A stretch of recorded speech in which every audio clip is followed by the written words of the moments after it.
đăng ký kênh để nhanh chóng nhận được thông báo về video mới nhất và nhanh nhất. Gần đây, Triệu Lộ Tư gây chú ý trong bộ phim cổ trang Trường Ca Hành, không chỉ có cảm giác couple tràn đầy, không những với nam phụ Lưu Vũ Ninh mà còn với nữ chính Địch Lệ Nhiệt Ba. Ngoài ra những cảnh khóc của Triệu Lộ Tư cũng rất ấn tượng, đã có rất nhiều hot search trên Weibo về cảnh khóc của nàng công chúa Lạc Yên. Sau đây là 9 mỹ nhân cổ trang có cảnh khóc đẹp nhất, được gọi là mỹ nhân khóc. Cảnh khóc của ai cũng đều rất xúc động, khóc vừa đẹp lại còn rất đau lòng. Hãy cùng thế giới Showbiz điểm qua 9 mỹ nhân khóc của làng giải trí Hoa ngữ gồm những ai nào. Triệu Lộ Tư trong vai Lý Lạc Yên trong Trường Ca Hành. Bất ngờ lớn nhất của Trường Ca Hành khi phát sóng có thể nói là vai nàng công chúa nhỏ nhắn đáng yêu Lý Lạc Yên của Triệu Lộ Tư. Trong bộ phim, ngoài vẻ mềm mại dễ thương của Lý Lạc Yên được người xem yêu thích ra, thì cũng phải nói đến những cảnh khóc của cô nàng. Lần nào xuất hiện cũng thấy cô ấy khóc, khóc rất đau lòng.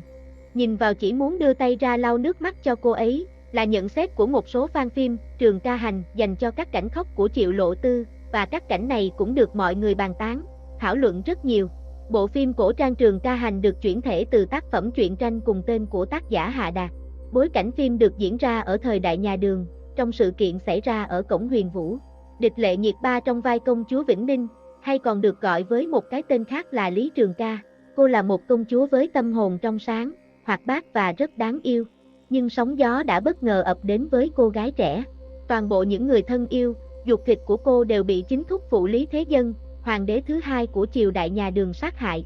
Vai diễn Lý Lạc Yên của Triệu Lộ Tư giống như một tiểu bạch thỏ, có vẻ ngoài yếu đuối, nhưng cũng rất mạnh mẽ. Việc thể hiện các loại vai diễn này cũng không quá khó, Triệu Lộ Tư đã quá quen thuộc với nó rồi, nên diễn tả được nhân vật rất tốt. Qua vai diễn này, kỹ năng diễn xuất của Triệu Lộ Tư cũng dần được khán giả công nhận hơn, và mức độ nổi tiếng thảo luận của cô ấy cũng không hề thua kém nữ chính Địch Lệ Nhiệt Ba. Địch Lệ Nhiệt Ba vai Lý Trường Ca trong Trường Ca Hành. Địch Lệ Nhiệt Ba cũng có nhiều cảnh khóc trong Trường Ca Hành. Đây là một nhân vật có thể nói xinh đẹp và khổ đau, ngay từ những tập đầu tiên cô ấy đã bị đánh rồi. Trong bộ phim, Lý Trường Ca chứng kiến cái chết của mẹ cô và cảnh tàn sát của mọi người xung quanh, cảnh cô quỳ xuống trước thi thể của mẹ và khóc lóc thảm thiết rất đau lòng. Khóc một cách độc đoán, khóc tự phụ, khóc thảm thiết, đủ mọi kiểu khóc. Mọi người khi xem qua bộ phim này đều công nhận rằng kỹ năng diễn xuất của Địch Lệ Nhiệt Ba đã được cải thiện rất nhiều. Trường Ca Hành lấy bối cảnh thời Đường năm Vũ Đức thứ 9, nội cung sinh biến. Lý Trường Ca, Địch Lệ Nhiệt Ba, vốn là con gái của thái tử trên đường trốn chạy lưu vong, gặp gỡ Đặc Cần A Sử Na Chuẩn, Ngô Lỗi, của bộ lạc đột quyết trên Thảo Nguyên, tên khác gọi là Tần Chuẩn. Hai người không đánh không quen biết, dần dần có cảm giác luyến tiếc khí khái anh hùng của nhau. Trường Ca tại U Châu đập tan một loạt âm mưu, đồng thời bại lộ thân phận, chạy đến Bằng Châu lánh nạn.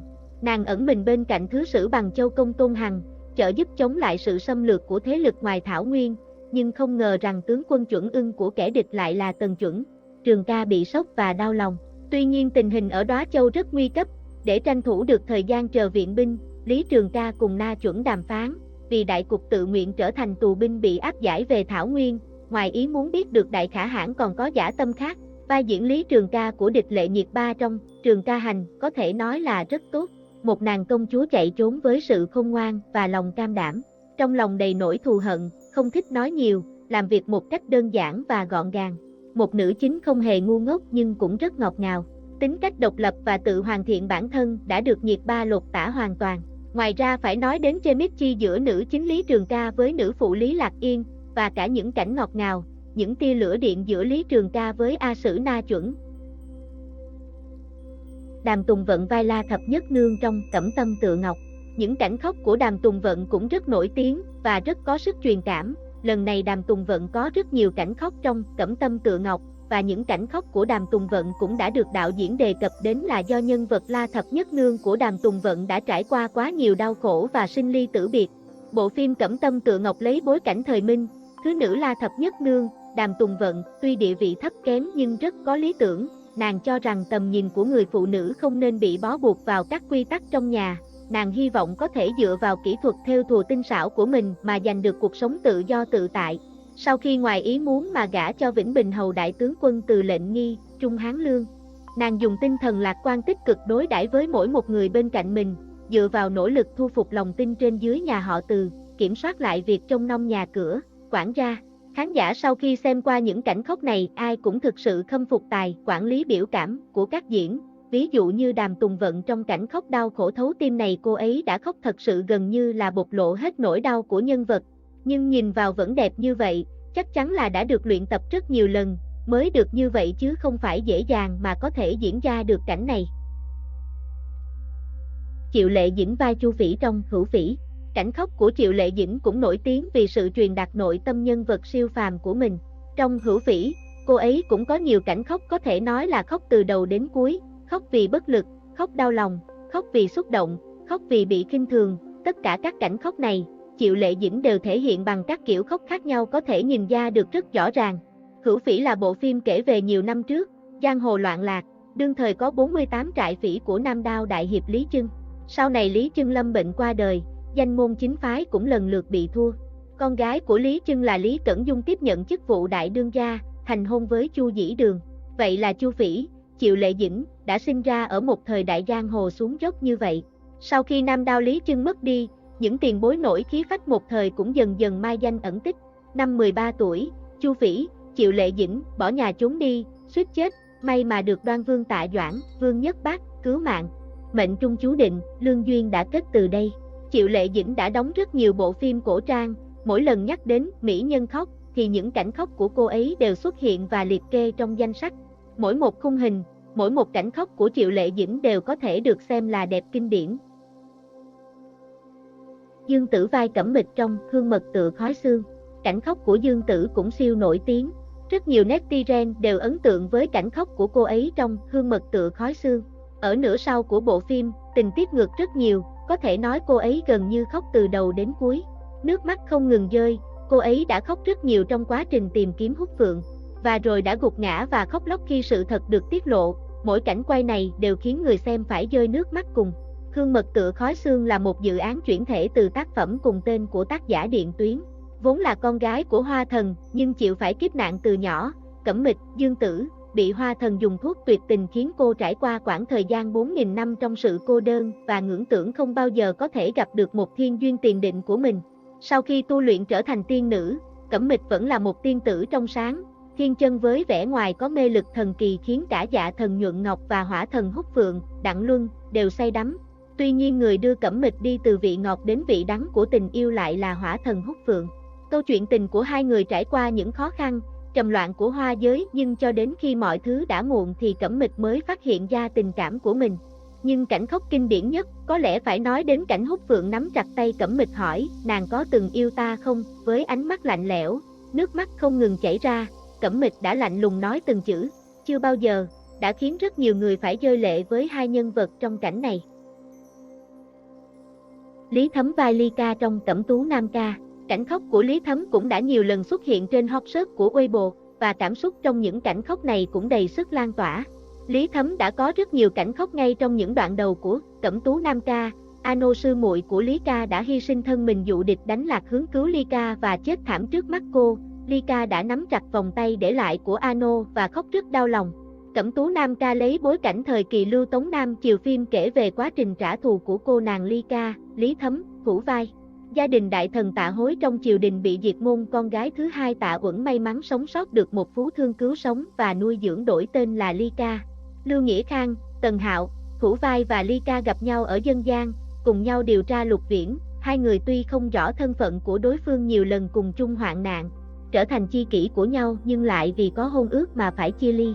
Ngoài ra cảnh khóc của cô trong Lan Điện Hạ cũng tạo nên các cuộc thảo luận sôi nổi, nhìn vào đôi mắt đỏ hoe của cô ấy, có thể thấy rằng cô ấy sẽ rơi lệ ngay trong giây tiếp theo. Nhiều khán giả cho biết khi nhìn vào đôi mắt đỏ hoe của nhân vật này khiến cho họ cũng phải đau lòng, và phải nói là nó cũng rất đẹp. Nghê Ni vai Linh Tịch trong Thần Tịch Duyên. Cảnh khóc của Nghê Ni cũng tuyệt vời. Cô ấy cũng đã khóc từ đầu đến cuối trong Thần Tịch Duyên, cảnh khóc nào cũng rất đau lòng, dâng trào cảm xúc và xinh đẹp. Cô ấy xứng đáng là một diễn viên xuất thân từ trường lớp đào tạo diễn xuất. Tam sinh tam thế. Thần Tịch Duyên là câu chuyện về vạn năm trước, Cửu Thần, Chương Chấn đóng, vì phong ấn ma thần mà rơi vào trạng thái ngủ say. Đột nhiên vì thiếu nữ Linh Tịch, Nghê Ni đóng, đi lạc mà thức tỉnh. Trong quá trình chung sống, hai người dần nảy sinh tình cảm. Linh Tịch được phát hiện trời sinh sát khí, mà sát khí này lại chính là linh dược của ma tộc. giúp mở phong ấn giải thoát ma thần gây họa cho chúng sinh. Đây là điều tối kỵ, vận mệnh hai người từ đây gặp nhiều trắc trở. Cửu thần không muốn lạm sát vô tội, chống chọi với áp lực, giúp đỡ linh tịch giải trừ ma khí. Những cảnh khóc trong phim này đều rất đau lòng và xinh đẹp, kết hợp cùng màu sắc cổ điển của bộ phim. Các cảnh khóc của Nghê cũng có rất nhiều cấp bậc: tuyệt vọng, ngây thơ, khóc vì vui sướng, khóc không chớp mắt, không hề chảy nước mũi, chỉ có giọt nước mắt rơi xuống mà thôi. Không thể hiểu nổi làm sao cô ấy có thể khóc đẹp được đến vậy. Bành Tiểu Nhiễm vai Tiểu Phong trong Đông Cung. Cảnh khóc của Bành Tiểu Nhiễm trong Đông Cung cũng rất kinh điển, đúng chất là khóc đẹp. Trong phim, Tiểu Phong chịu đau khổ từ đầu đến cuối, cảnh khóc lóc thảm thiết khi ông ngoại mình chết thảm, khóc điên cuồng khi bị người mình yêu phản bội, và cảnh khóc tuyệt vọng khi nhìn người thân chết vì mình. Mỗi cảnh khóc đều rất xúc động cũng rất mạnh mẽ. Phim Đông Cung được chuyển thể từ cuốn tiểu thuyết cùng tên nổi tiếng của tác giả Phỉ Ngã Tư Tồn. Nội dung của Đông Cung xoay quanh câu chuyện tình yêu đầy bi ai xuất phát từ cuộc hôn nhân chính trị giữa nàng công chúa Tây Lương Tiểu Phong, do Bành Tiểu Nhiễm thủ vai, xinh đẹp, và đương kim thái tử Lý Thừa Ngân, do Trần Tinh Húc thủ vai.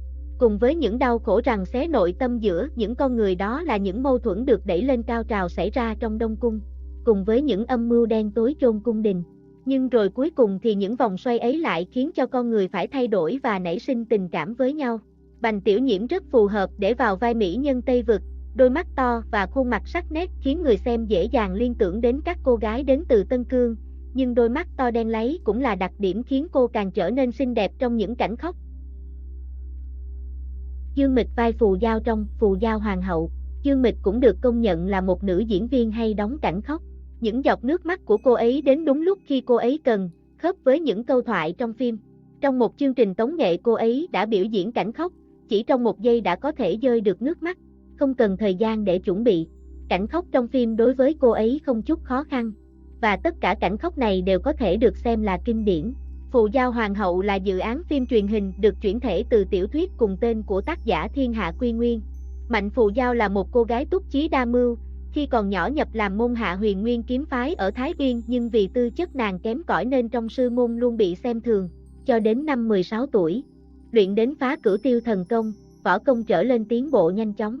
Để thu thập mật lệnh Ngũ Châu, Phù Giao bắt đầu bước vào con đường nguy hiểm, đồng thời cũng dần dần trải qua quá trình từ tình cờ gặp gỡ, quen biết, đến yêu nhau với Thái tử Trưởng Tôn Vô Cực. Hai người cùng chung sức bình ổn mưu đồ soán vị của nhiếp chính vương nước Thái Uyên, dẹp Yên Trạch phương Nam xâm phạm nước Vô Cực, lại liên thủ với Liệt Vương chiến Bắc Giả của nước Thiên Sát đoạt lại vương quyền, công bố thân phận toàn cơ vương nữ của Phù Giao. Mặc dù mọi người luôn nói rằng kỹ năng diễn xuất của Dương Mịch không tốt, nhưng cảnh khóc của cô ấy thực sự rất xúc động, và đều rất đẹp. Nhìn lại những cảnh rơi nước mắt của cô ấy trong Tam Sinh Tam Thế Thập Lý Đào Hoa, với phục trang xinh đẹp và diễn xuất của Dương Mịch, mỗi cảnh khóc trong phim đều rất truyền cảm, khiến người xem phải đồng cảm theo. Thật mong bộ phim Hộc Châu Phu Nhân của cô ấy mau chóng được phát sóng. Bạn thấy sao về chính mỹ nhân khóc của làng giải trí Hoa ngữ? Bạn có muốn bổ sung thêm ai vào danh sách này nữa không? Hoan nghênh bạn đóng góp ý kiến cho chúng tôi.